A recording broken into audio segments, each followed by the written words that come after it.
Queridas irmãs, queridos irmãos, a paz de Jesus.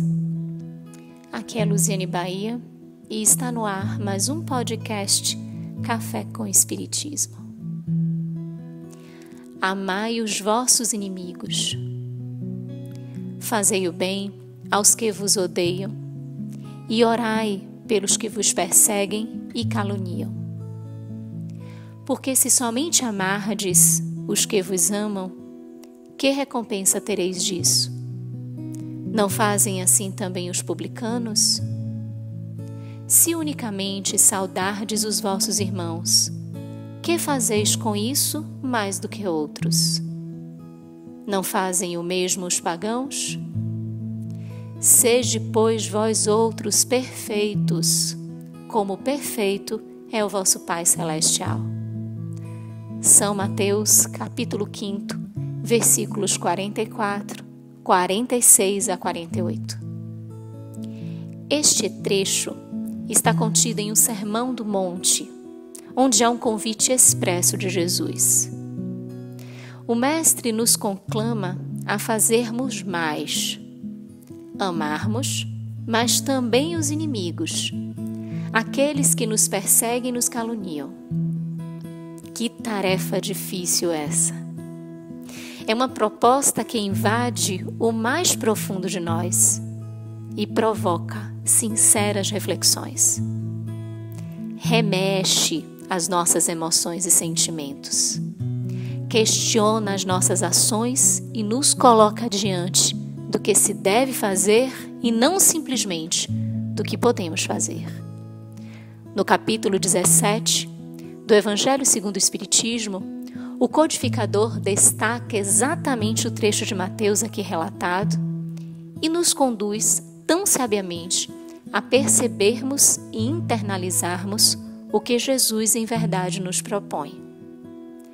Primeiramente, já sinaliza a importância de não interpretarmos a expressão "sede perfeitos como perfeito é o vosso Pai Celestial" ao pé da letra, pois poderíamos pressupor que a criatura atingiria a perfeição absoluta.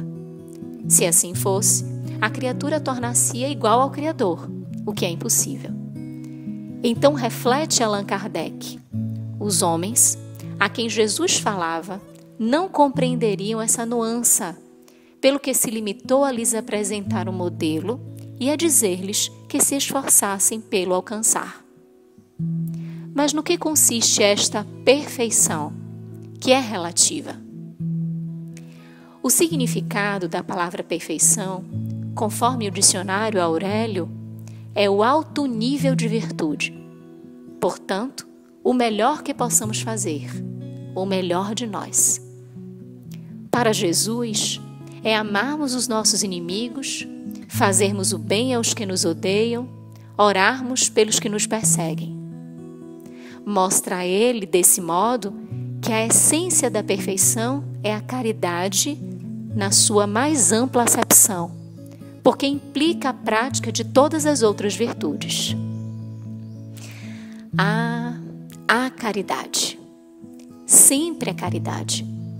Amor que se movimenta e, como entendia Jesus, a benevolência para com todos, a indulgência para com as imperfeições alheias e o perdão das ofensas. Paciente, branda e benfazeja, que se rejubila com a verdade e que tudo suporta, tudo crê, tudo espera e tudo sofre, como nos ensinou São Paulo. A caridade, então, deve ser o grande móvel a conduzir o ser à perfeição.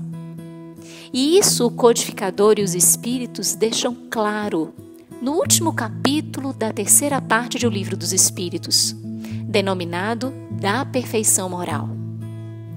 As reflexões se iniciam com a questão 893, que nos provoca a percebermos qual a mais meritória de todas as virtudes, tendo como resposta a desinteressada caridade. Ora, para o alcance da perfeição, necessário sentir e viver a caridade.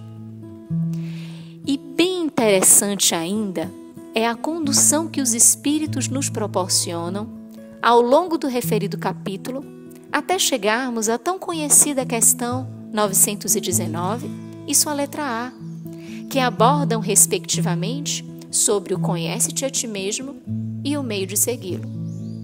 Ou seja, para a conquista da perfeição moral, essencial se faz a caridade e a reforma interior a partir do autoconhecimento, que nos permite separar em nós os vícios e as virtudes, o joio do trigo. Com efeito, continuou o codificador, se observam os resultados de todos os vícios e mesmo dos simples defeitos, reconhecer-se-á nenhum haver que não altere mais ou menos o sentimento da caridade, porque todos têm seu princípio no egoísmo e no orgulho, que eles são a negação. E isso porque tudo o que sobreexcita o sentimento da personalidade destrói, ou pelo menos enfraquece, os elementos da verdadeira caridade, que são a benevolência, a indulgência, a abnegação e o devotamento. Por isso, tão lindamente, o Espírito Lázaro afirma que a lei de amor substitui a personalidade pela fusão dos seres, extingue as misérias sociais.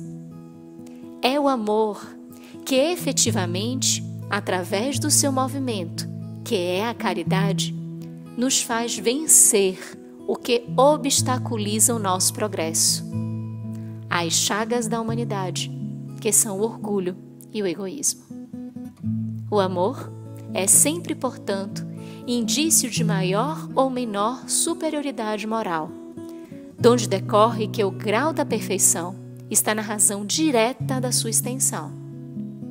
Assim, amar os inimigos é ampliar a ação do amor, permitindo que de nós ele se estenda para além dos nossos afetos e amigos, alcançando o que nos perseguem e nos caluniam.